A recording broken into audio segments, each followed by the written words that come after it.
Assalamualaikum warahmatullahi wabarakatuh. Selamat pagi semua. Bagaimana kabarnya hari ini? Semoga kita semua selalu diberi kesehatan. Amin. Oke. Selanjutnya hari ini kita akan mempelajari tentang makanan Indonesia berbahan dasar telur.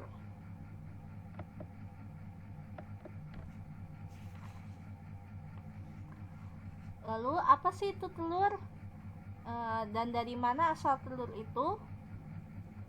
Telur adalah salah satu bahan makanan asal ternak yang bernilai gizi tinggi karena mengandung zat-zat makanan yang sangat dibutuhkan oleh tubuh, seperti lemaknya, proteinnya, vitaminnya, dan mineralnya, serta memiliki daya cerna yang tinggi.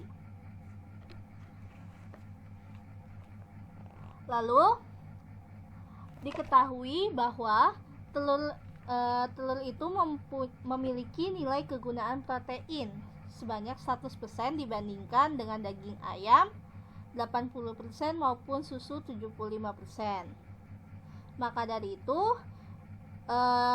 di dalam protein ini jumlah dan komposisi asam aminonya ini sangat lengkap.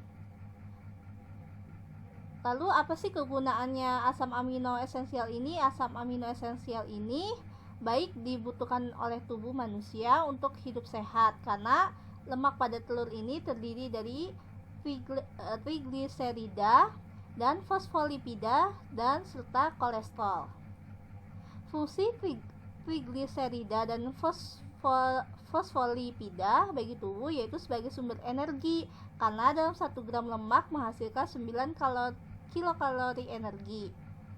Lemak dalam telur yang berbentuk emulsi atau gabungan dengan air sehingga menjadi lebih mudah dicerna baik oleh bayi, anak-anak maupun golongan lanjut usia. Maka dari itu telur ini tuh lebih baik dikonsumsi dibandingkan dengan daging ayam maupun susu.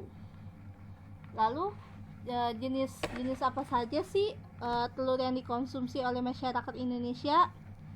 Telur yang dikonsumsi oleh masyarakat Indonesia ini umumnya berasal dari unggas yang diternakan seperti telur ayam, itik maupun telur puyuh. Lalu untuk telur lain yang seperti kalkun, telur angsa, merpati maupun unggas ini tuh belum maksimal karena produksi dari telur tersebut itu masih sedikit. Selanjutnya, struktur fisik telur ini dibagi menjadi 3 bagian. Yang pertama, kulit telurnya, putih telurnya maupun kuning telurnya. Kulit telurnya ini memiliki tekstur yang keras. Yang kedua, tersusun dari garam-garam organik. Yang ketiga, permukaan kulitnya berpori-pori.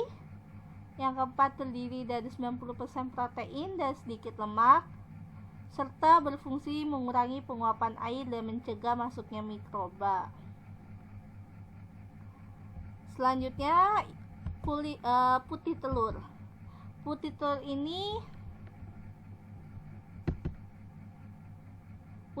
ini terdiri dari 40% putih telur yang encer serta 60% lapisan putih telur yang kental.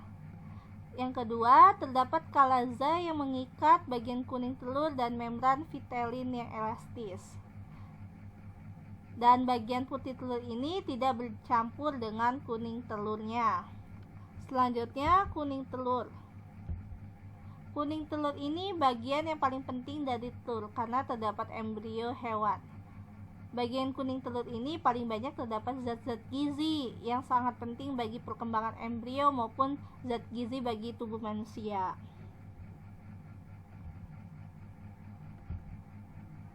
Selanjutnya, fungsi bagian telur.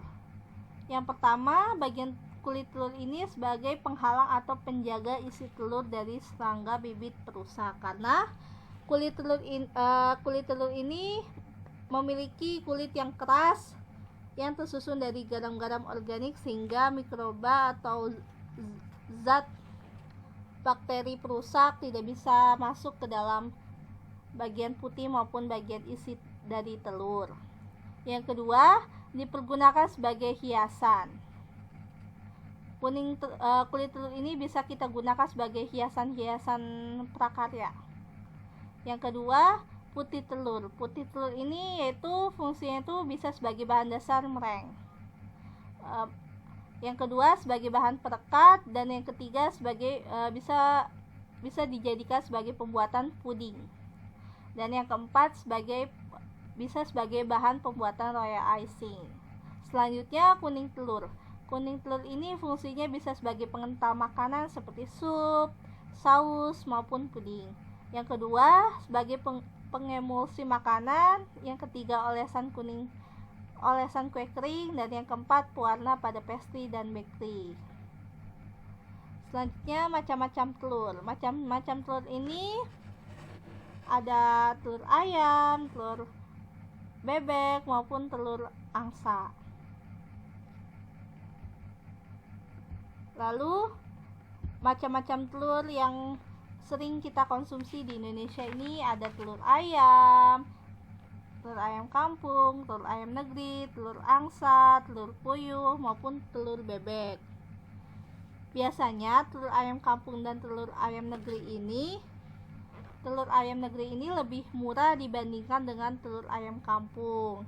Lalu jumlah putih telur dari ayam negeri ini biasanya lebih banyak dibandingkan telur ayam kampung, dan kuning telurnya juga. Untuk telur ayam negeri ini lebih berwarna kuning muda dibandingkan telur ayam kampung yang memiliki warna kuningnya itu kuning tua. Sedangkan telur angsa, telur bebek, dan telur puyuh ini biasanya itu lebih mahal dibandingkan telur ayam negeri. Selanjutnya, standar kualitas telur.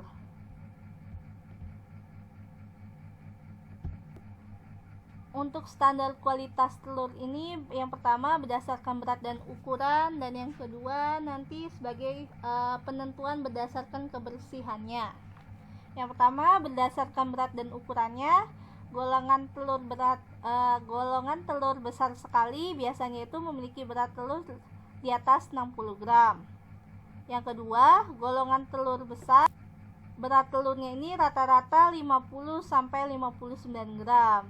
Yang ketiga, golongan telur medium, biasanya ini beratnya rata-rata 40 sampai 49 gram, sedangkan telur kecil berat telurnya itu kurang dari 40 gram.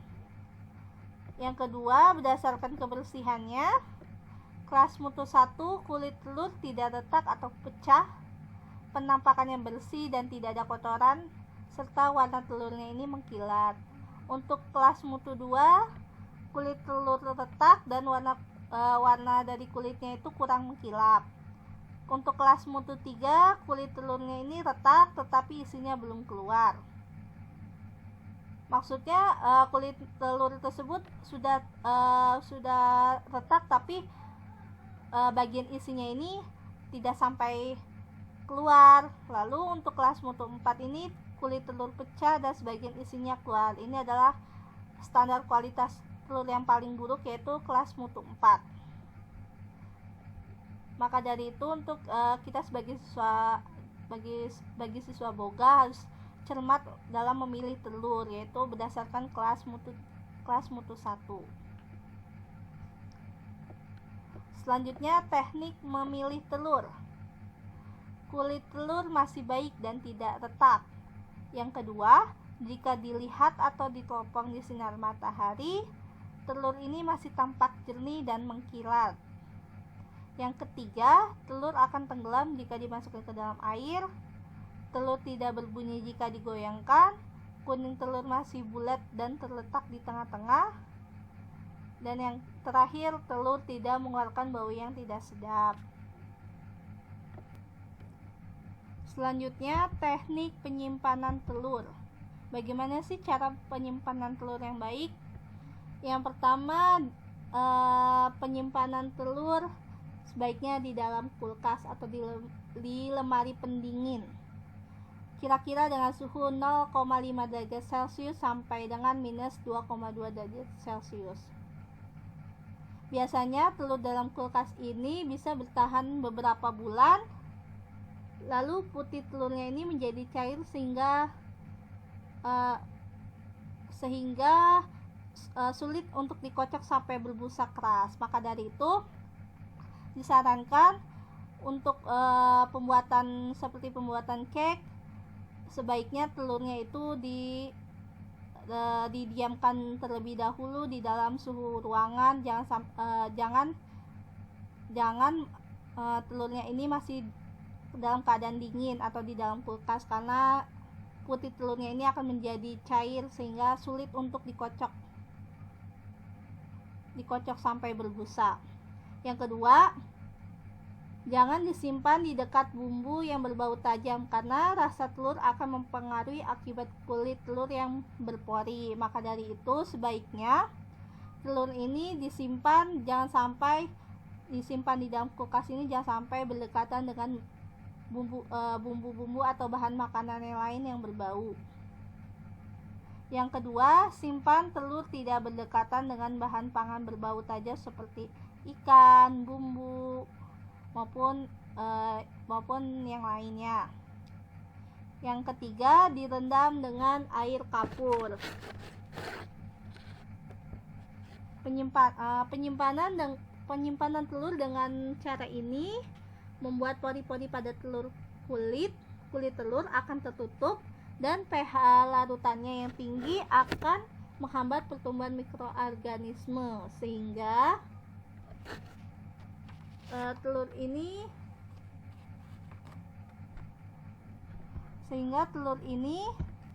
akan bertahan lama untuk penyimpanannya. Cara penyimpanan dengan air kapur ini, yang pertama, larutkan air kapur dibuat dengan mencampur 1 liter air dengan 100 gram kapur. Dan yang kedua, telur ditata dengan rapi, kemudian disiram larutan air kapur hingga terendam. Dan yang terakhir, dengan teknik ini kesegaran telur dapat bertahan hingga 45 hari. Selanjutnya, telur taruh di rak pada temperatur ruangan. Telur yang diletakkan di rak ini, cara penyimpanan yang baiknya itu, pertama, telur diletakkan di rak telur. Yang kedua, selama 2-3 hari dibalik agar kuning telur tetap di tengah. Dan yang terakhir, rak telur diletakkan di tempat bersih dan segar. Dan yang terakhir, disimpan tidak berdekatan dengan bahan pangan yang berbau. Selanjutnya, teknik penyimpanan yang terakhir yaitu di rak telur disimpan di rak setelah dilapisi atau dicelupkan ke dalam minyak kelapa. Caranya, pertama-tama minyak kelapa dididihkan terlebih dahulu, lalu dituang di dalam wadah. Yang kedua, telur dilap hingga bersih. Selanjutnya, dicelupkan ke dalam minyak kelapa satu persatu. Kemudian diangkat, lalu tiriskan dan simpan di dalam rak telur. Setelah itu, telur dilap bersih, diletakkan di rak telur, lalu disemprotkan minyak kelapa hingga rata. Dan yang terakhir, telur yang diawetkan dengan lapisan minyak kelapa dapat bertahan hingga 1 bulan. Selanjutnya, telur dan hasil olahannya ini ada telur rebus, telur mata sapi, maupun pindang telur. Lalu ada scramble egg, poached egg, maupun omelet. Sekian materi hari ini, semoga materi kali ini dapat bermanfaat untuk kita semua. Lalu untuk tugas, yaitu tugas kelompok. Setiap kelompok ini terdapat 5 kelompok, dan setiap kelompok ini mendiskusikan tentang klasifikasi, manfaat maupun hidangan apa saja yang dapat diolah dari setiap jenis telur ini. Sekian materi hari ini, semoga dapat bermanfaat untuk kita semua. Wassalamualaikum warahmatullahi wabarakatuh.